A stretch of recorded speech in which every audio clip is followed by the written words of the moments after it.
Hi అండి, అందరికీ నమస్కారం. వెల్కమ్ టు మై ఛానల్ ఓం నమో వెంకటేశాయ. ఈరోజు ఒక మంచి టాపిక్తో నేను మీకు షేర్ చేస్తున్నాను ఫ్రెండ్స్.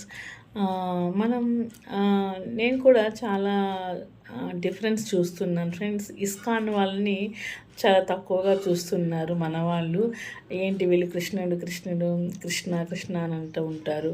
ఏమి మిగతా దేవుళ్ళు కదా, కృష్ణుడు మాత్రమే దేవుడా అన్నట్టుగా కొంతమంది అపోహ పడుతూ ఉన్నారు. అట్లీస్ట్ నేను కూడా ఫస్ట్లో అలాగే అనుకునేదాన్ని.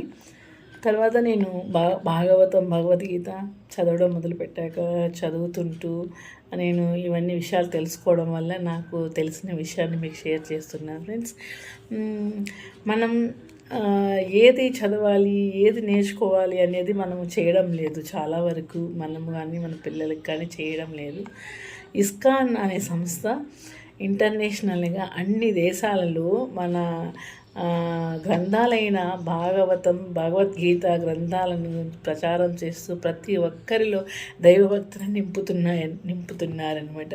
ప్రతి ఒక్క దేశంలో కూడా మన దేవుళ్ళ పట్ల, మన భగవద్గీత పట్ల ఎంతో గౌరవం పెరిగి వాళ్ళు కూడా ఆ ఆధ్యాత్మికంలో చాలామంది వచ్చేసారనమాట.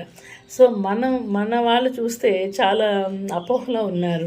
ఎందుకంటే అపోహ పోవాలంటే తప్పకుండా మనం చేయాల్సింది ఫస్ట్ భగవద్గీత భాగవతం తప్పకుండా చదవాలి, పిల్లల చదివించాలి. దాని గురించి మనం చెప్తూ ఉండాలి ప్రతిరోజు కూడా. సో చదివినప్పుడు మనకు తెలుస్తుంది ఎందుకు చదవాలి అనేది. శ్రీకృష్ణ పరమాత్మ స్వయంగా చెప్పున్నారనమాట భాగవతంలో కావచ్చు, భగవద్గీతలో. కలియుగంలో నేను ఈ భాగవత రూపంలో, భగవద్గీత రూపంలో మీ దగ్గరే ఉంటాను, మీ అందే ఉంటాను. సో మీరు తప్పకుండా భగవద్గీత భాగవతం చదివి మీ